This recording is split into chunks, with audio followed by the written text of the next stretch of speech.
blockchain people are finally beginning to realize that user experience is an important thing. That's a hugely vital point for the mass adoption of blockchain. I absolutely think that we can be a top 25 project in terms of utility and in terms of creative output. And there really isn't anyone else in the space that's making games the way that we are. We want people to understand what is really happening in this space and the building that is taking place. So I invite you all to come join us and to come check it out because it'll blow your minds.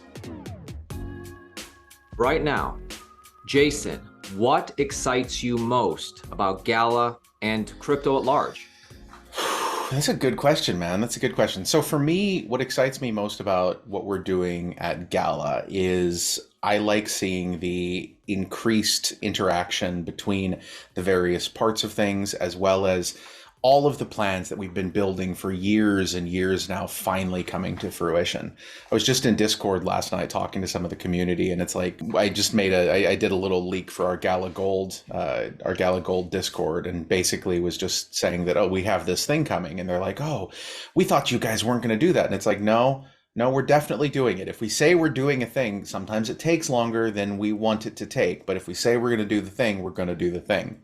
And it was really nice to be able to tell them about that. And then, as these games come out, Last Expedition, The Walking Dead Empires, the reincarnation of Townstar, there's just so many amazing things that are finally actually coming out, that sort of harken back to earlier times when we had just one game and a bunch of plans. Now we have a whole bunch of games and also still a bunch of plans.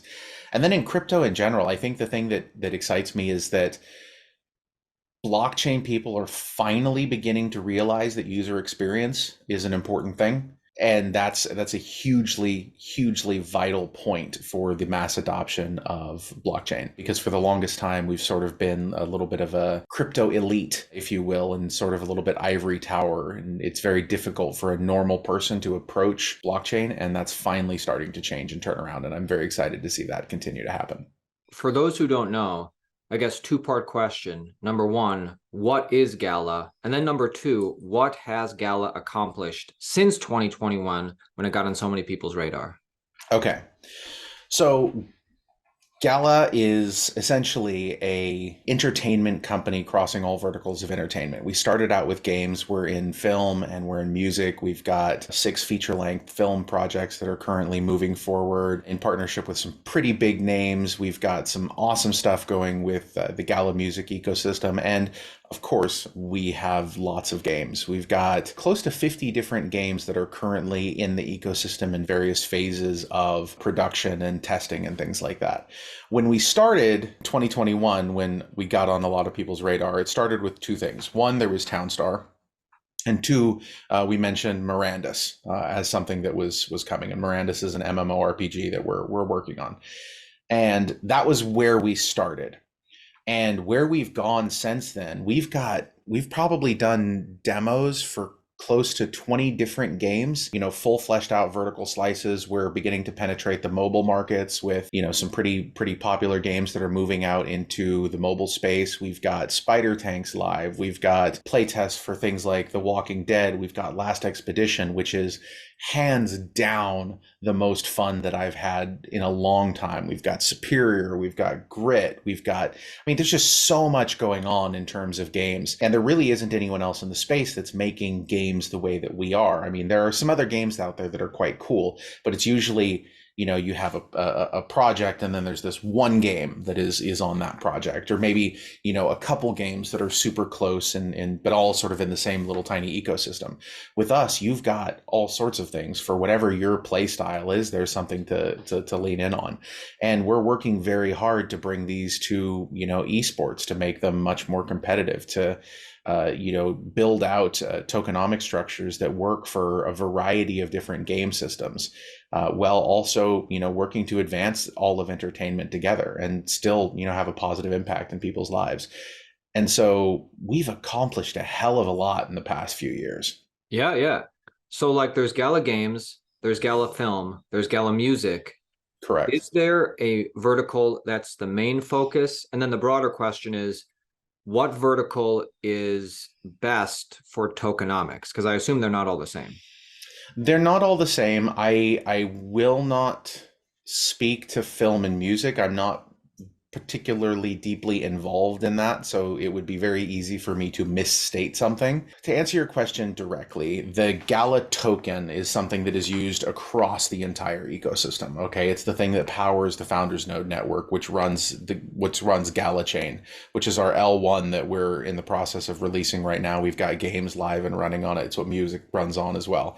The Gala token is what powers all of that. So it kind of stands alone by itself outside of these other verticals.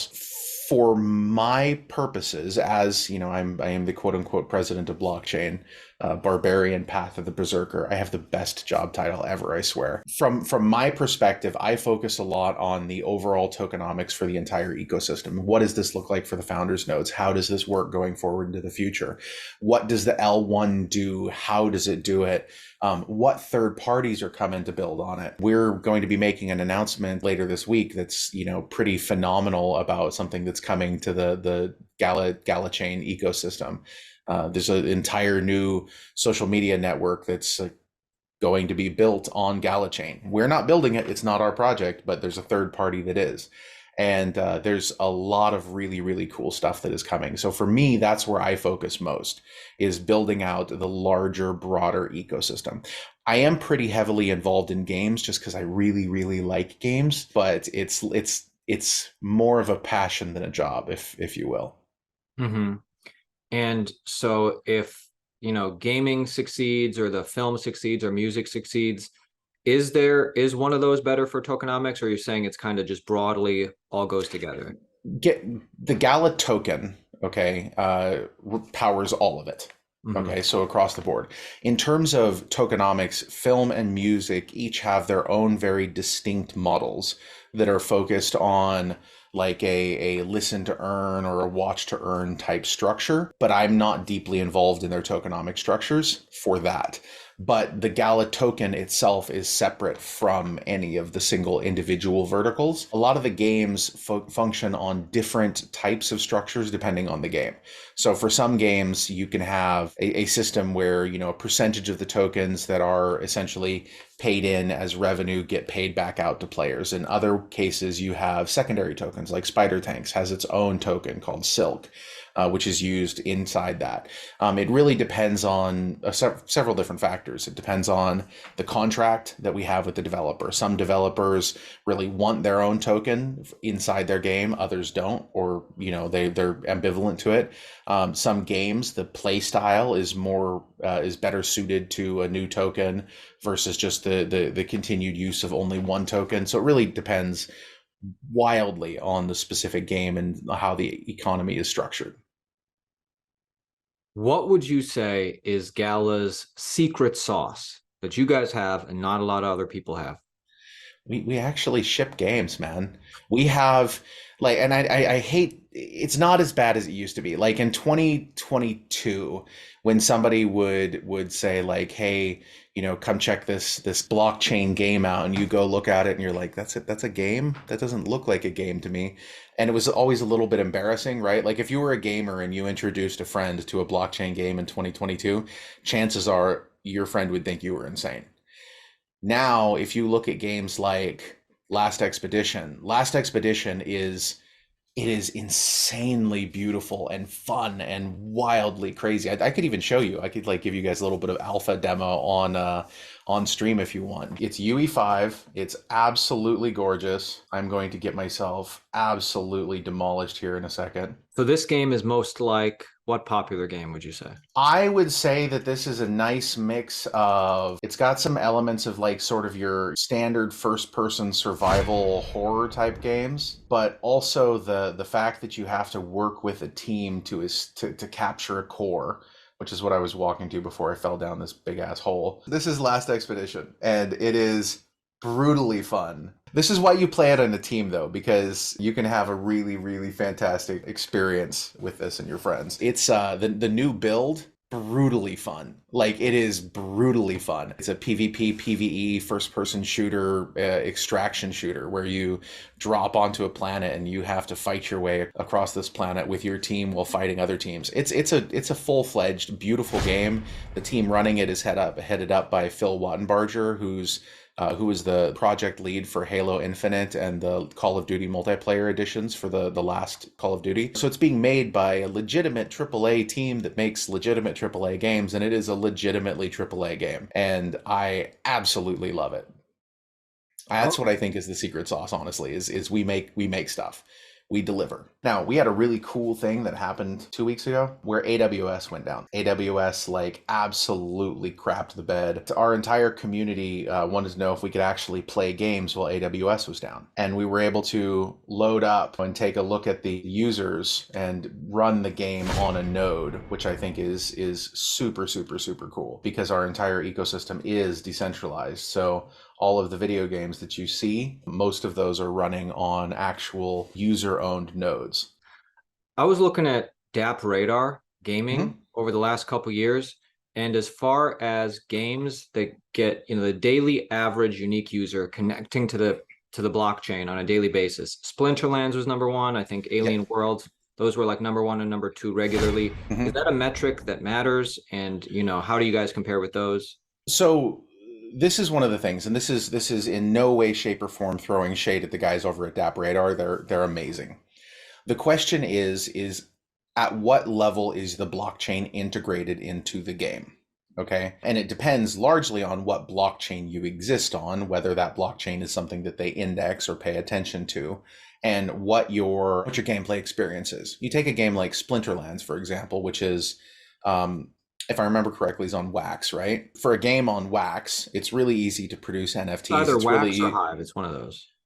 that's true. It might be Hive. I don't know which one it is. But the point is that every single match, every single card match is something that happens on chain. So you definitely need to connect to the blockchain for the purposes of doing anything, right? There was this article that came out last year. I want to say it was like last September or something like that, and it was some sort of like Kotaku hit piece on blockchain gaming and how there's only like X number of users that actually connect to the sandbox, and it's like 30 active users in some time interval or something stupid like that, right? Anyone who knows anything about it realizes that that's a gigantic straw man, right? Because you don't necessarily need to have blockchain interaction to do anything in that particular game environment.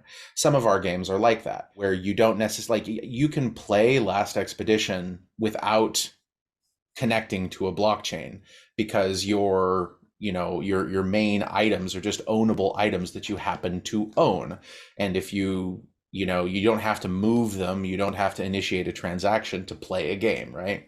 So it's kind of a little bit different because I think it was Mark Twain that said there's lies, there's damned lies, and then there's statistics. That kind of might be one of those great examples of that in living color. What do you think the biggest misconceptions are that people have about Gala? Okay. I think one of the biggest misconceptions that people have about Gala is there are a lot of people who, for some reason, think that we're a metaverse token, which I think is interesting because we sort of popped up at about, the little bit after, but about the same time as, the Sandbox and Decentraland and things like that. And we just sort of got lumped into this group of projects that gained popularity during COVID when everyone was locked in their apartments and virtual reality seemed like a really great idea. And we sort of got lumped into that. So I think that's one of the biggest misconceptions. I think there are also a lot of people who don't understand sort of our fundamental tokenomics or how our blockchain works and what exactly that means for the long-term viability of the project and ecosystem as a whole. Because there's a lot of, how do I put this? Blockchain is really bad sometimes for having practices that are not necessarily good practices, but they can become very popular for whatever reason. And the sort of community of users slash investors, if you will, get an inaccurate perception of what a thing is, like a burn, for example. Most people understand a burn in the context of an ICO that mints max supply at an ICO's initial inception. They have their token generation event. They make 100 billion tokens. They sell a bunch of those tokens, and then they have a burn that removes whatever excess supply they didn't sell or things like that. That's how they tend to look at things. They don't look at it as, hey, this is a tool that exists on a blockchain for a particular reason. How does that make a sustainable long-term economy? So things like that are misconceptions people have. Okay. Now, you came on our show about a year ago, and that Mm-hmm. was really kind of just getting into the bear market. And one of Yeah. the things you said was like, I want to assure everybody who's interested in Gala that we're well funded, we're going to make it through this market, we're going to come out okay. And Mm-hmm. so far, that has proved to be true. What you said did pan out. You guys are still here, you guys are still doing Still it. here, not going But anywhere. so yeah, that's my question. Now, let's have a outlook into the next 2 years, 5 years. Are you guys Mm-hmm. still doing okay? And what can people Yeah. expect over the next 2 to 5 years? Sure, sure. I mean, I think that for me, the things that I would expect and the things that I would look forward to is the continued growth and the continued decentralization of the project. We haven't stopped working at all, and we're still incredibly engaged with the community, constantly pushing things forward, constantly pushing new games, new updates. Gala Chain is, as it's being released, is fundamentally changing the way blockchain and gaming work together. And I'm super excited about that. You're going to continue to see that, but you're also going to continue to see an increase in decentralization. You're going to see an increase in us taking parts of this ecosystem and opening it to the community for developers. You're already starting to see this with Gala Chain, where we've got third-party developers using APIs to build their own apps to track statistics and things that happen in game. And over the next few months, you're going to see a dramatic acceleration of this as we open this to more and more and more developers, because ultimately at the end of the day, it's not just us. It's not just the people who work at Gala Games, the company, right? It's the entire community of developers all working together. And yes, we work hard to build something, but at the end of the day, it takes everybody. So it's not just an us thing, it's an everybody thing. Do you think Gala has the potential to be a top 25 project by market cap?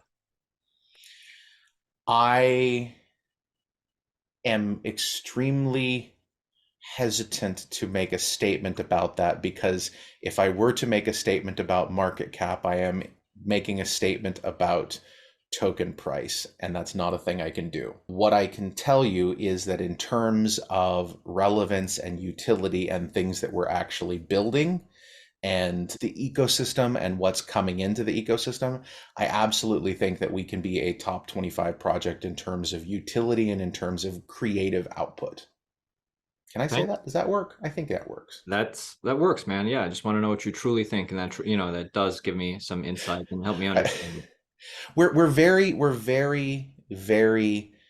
cautious about some of the things that we say, because that specific question is a thing that I've seen another project get slapped for, and we want to make sure that we are as always in compliance with the absolutely ridiculously unclear regulatory space that we all exist in. And sometimes I know that that irritates people because they would really like me just to come out and say yes, right? But that's not a thing that I can do for a variety of reasons. And I apologize. I wish I could. It's all good, man. You're responsible. You're running a legit, responsible company. I appreciate that, and the fact that you can't, or that's all you can say. Totally understand it. Jason, give us your final thoughts on Gala, guys. Make sure you follow Jason below. Make sure you check out Gala, linked below. Final thoughts for the Altcoin Daily Oh, audience. oh, you want to see something? You want to Yeah, see something? yeah. Boom. That's how you can follow me. Right there. I have a button now. Um, so I am on the Bird app at Bitbender Brink, and then you can also follow us at. And here I'll turn off the me and turn on the at Go Gala Games. I love my buttons. These are great. I just set this up last week. So yeah, definitely follow us. My final thoughts, join us. Join our community, guys. It is hands down the best community in the blockchain space. Join our Discord at galagames.chat and come in and hang out and talk to us. We're doing some really, really cool stuff. And it's really easy in the blockchain space to get wrapped up in sort of the whole, you know, bear market, bull market thing, number go up, number go down, all of that. We want people to understand what is really happening in this space and the building that is taking place. So I invite you all to come join us and to come check it out because it'll blow your minds.